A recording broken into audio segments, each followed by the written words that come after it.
Kamolattomning manglayında, Aruz to'yxonaning to'g'risida 2 etajli kottejimiz sotiladi. 2 etajli kottej so'raganlar uchun mana sizga zo'rini topib qo'ydim. Yer maydoni 4 ta 4 sotik ekan, dokument hamma narsasi tayyor. Uyning ichini obzorini boshlashdan oldin Mangat Makler kanaliga obuna bo'lib qo'ying. Sababi shu oyning oxirigacha, ya'ni 31-dekabrgacha 10 mingta obunachi jinoyashimiz kerak. Uy olaman deb yurgan tanishlarga shu videoni yuborib qo'yamiz. Like, kommentariyani portlatib beramiz. Niyat qilgan odamlar kommentariyaga chiroyli tilaklarni yozib beramiz. Qani bo'lmasam boshlaymiz. Sotqi ishlari hammasi, montajlari hammasi bitgan, to'q montajlari. Santexnikani qilib berish kerak. Kirishda mana shunday chiroyli hol kutib oladi bizlarni. Keyin chap qo'limizda birinchi manaki katta bir zalimiz, mehmonxona qilasizlar. Akalarimizning, hoji akalarimizning do'stlari kelib o'tirsa shu yerda, nega chiroyli bo'ladi, xudo xolasa. Keyin bu yog'imizda ikkinchi etajga chiqib ketishimiz. Bu yerda sanuzel, tualet hammasi shu yerda bo'ladi. Ikki bor, pastdan, balanddan bor. Xo'p, to'g'riga kelsak, bu yerimizda kuxnya moslangan. Manaki kuxnyadan orqa tarafga chiqib kelsak bo'ladi. Orqasida ham manaki chiroyli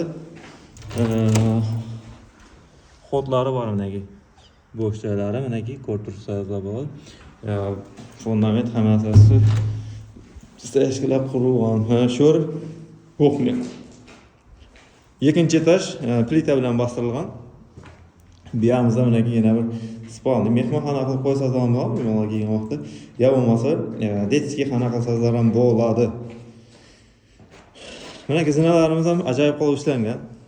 Qalin taxtalardan. Xo'p, ikkinchi etajga chiqamiz. Ikkinchi etajimizda manaki ko'rib turibsizlar. Bu yog'imizda yana bir xonamiz, spalni qilib qilsangiz bo'ladi. Yana bu yoqda yana bir xonamiz manaki spalni. Bu yog'imizda sanuzel. Bu yog'imizda manaki yana bir spalni xona ishqilib. Umumiy 7 xonamiz bor. Mana bu yog'imizda zal. Bu yog'imizdan botom bo'lsa manaki ikkinchi etajdan mana shunday manzara kamolatdim. Hatta dokument ham narsasi tayyor.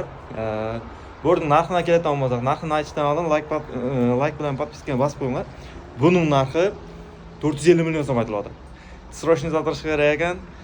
Uyning egalarining nomerlarini qoldiraman, o'zlaridan telefon qilib, bog'lanib, baraka qilsalar bo'ladi. Bunday uylar kam-kamdan chiqadi. Hamma yaxshi kayfiyat bilan Mangat Makler kanali bizni kuzatishda davom eting.